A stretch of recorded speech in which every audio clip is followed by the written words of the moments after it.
In today's video, we'll look at the next concept as part of your new module, which is Unit 5. And under this, the first concept is the consumer behavior, and all the associated subtopics under consumer behavior is what we'll touch upon in this video. Now, consumer behavior is not something new. You have already studied this as part of marketing management. As part of marketing management, we have actually looked at it as in depth. Here, it is only some aspects of it. There's three aspects of consumer behavior is what we are going to look at here. One of the aspects is about what consumer behavior is as such, and the factors which affect consumer behavior, the consumer decision making process, as well as the types of decisions that a consumer takes while deciding to buy a product or take up a service. So, what essentially is consumer behavior? It is a study of how individual customers, groups, or organizations select, buy, use, and dispose ideas, goods, and services to satisfy their needs and wants. It refers to the actions of the consumers in the marketplace and the underlying motives for those actions. The slides that I'll take you through in this video are something which you have already touched upon in marketing management, so it will be more like a refresher for you in trying to recollect those concepts. So I would actually just brush through them, not go in depth, because it's something you've already covered. I'll brush through them so that you have a refresher of the entire concept. So consumers and difference between consumers and customers, you're already aware of it. Consumer is the person who actually not just buys, but he is the person who actually makes use of the product. Customer is the one who only buys the product, may not be the final uh, you, person who utilizes the product. The importance of consumer behavior, apart from the ones mentioned here, it's very varied. The idea to understand consumer behavior is to ensure that marketers, they come up with better strategies in order to come up with ensuring that the product sells. The entire idea is to understand the consumer, what sells, what does not sell. In that, we try to understand the consumer preferences and taste. We try to understand the consumption pattern of consumers. We try to avoid failure in decision making, to make better pricing policies, to determine the sales promotion activities, to determine the segmentation and targeting strategies as far as customer as well as the market is concerned, to understand the production policy and meet the competition in the market, handle advancement in technology or any other market changes. So the idea in when we look at consumer behavior, what we're trying to understand, we are trying to understand consumer, the input goes into many different areas. It goes into pricing decisions, it goes into promotional decisions, it goes into trying to understand the competition in the area, it goes into understanding the market, it goes into handling any kind of input of technology into the marketing system, or basically the entire system of the organization. It could be any of the inputs, which for wherein consumer behavior is understanding consumer behavior is very important. Now you need to understand the consumers is not a fixed entity. The behaviors will keep changing, so it's always constantly changing. It's dynamic. The behavior will vary from consumer to consumer. So when a consumer behavior is studied, it is studied at a area level, a regional level, national level, or it could vary down to individual customer preferences, where you tailor the preferences for customers. Now, you go to that level only for specialized product services, but when you go for a generic product services, we look at a mass segment, and these are things which you have learned: mass segmentation, niche segmentation, differentiation, all of that you understand through, you do that based on the consumer, based on the knowledge of what the consumer wants, what the consumer needs, and also based on knowledge of the market. When we say knowledge of market, we're also trying to understand the market where the consumer is the main person in the market. And All of these inputs, as I mentioned, it goes into all your 4 P's also. It goes into your product designing, the pricing, the promotion, goes into additional into packaging, how you position the product, which place of distribution, and what makes a consumer purchase, what leads to a purchase decision for the consumer. The consumer buying behavior, apart from varying from region to region, it will also vary from product to product. The entire idea is to understand what reflects the status of a consumer, how this improves the standard of living for a consumer. All of this is nothing but a way of understanding the consumer behavior.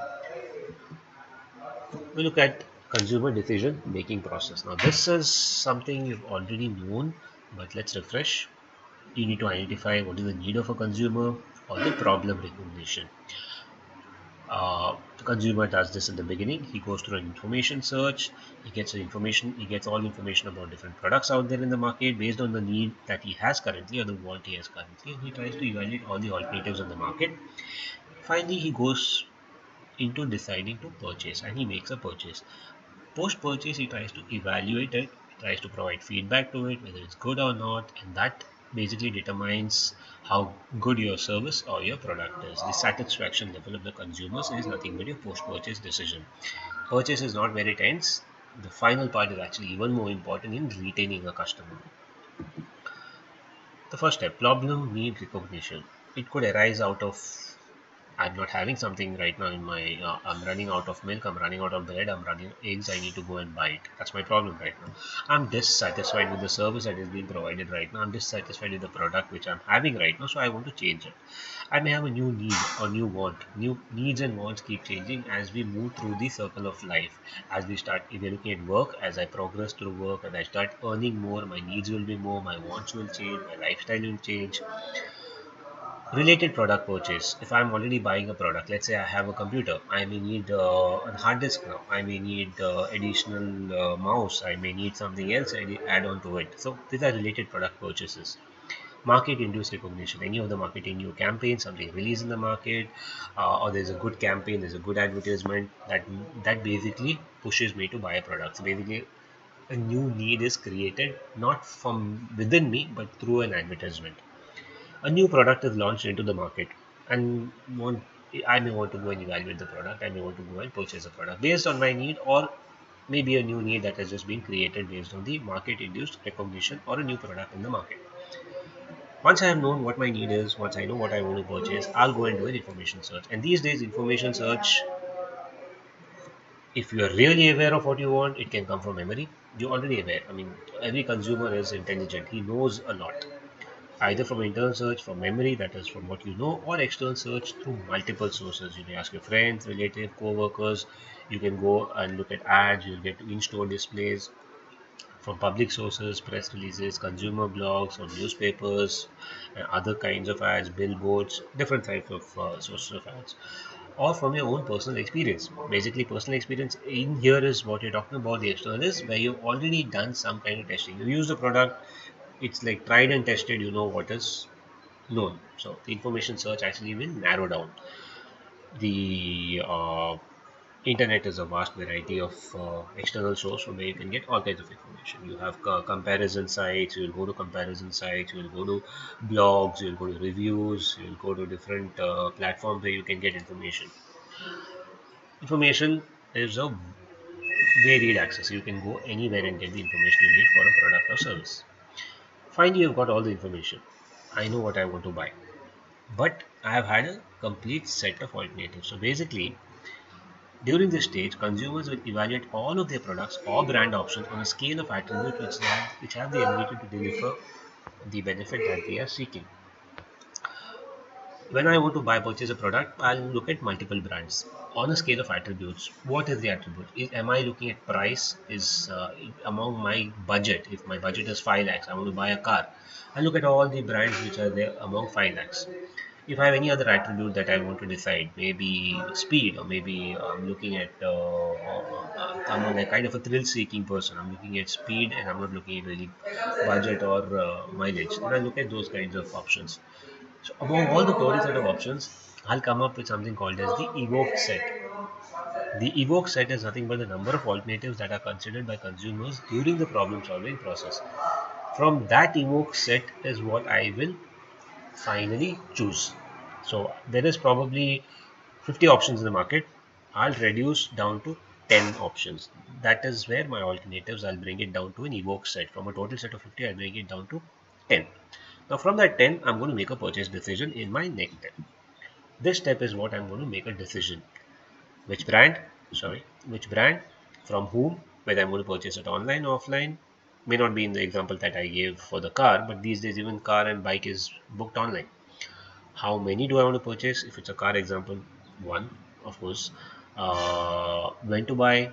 I'm going to look out for a deal, or I'm going to wait during a festive season, or I'm going to wait for something specific, or I just go and buy because I need it.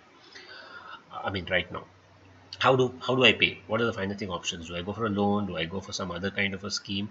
So during the purchase decision, these are things that come to your mind, and because you've already made a decision on a particular kind of model, but how do I go for it?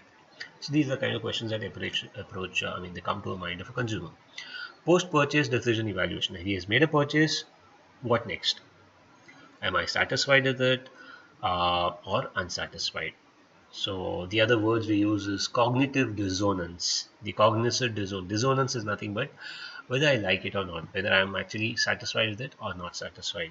If I'm satisfied, I'll give positive word of mouth. I'll tell people this is good, so I'm going to spread the message. I'll be a loyal consumer. I'll come back to you to purchase products. If I'm unsatisfied, I'll return the product. I'll complain about it. I'll basically provide a negative feedback. Maybe I'll go on to some online sites and give a very bad review about it. That is what you do post purchase. And this post purchase is a time when marketers need to get the feedback from the customers so that they understand what is going wrong and they basically try to correct it. If the volume of percentage of people who are saying it's bad is higher. This completes the entire decision making process of a consumer. I'm going to stop the video here and start off with another video where we look at the further types of factors that determine consumer purchasing behavior and the types of decision making process.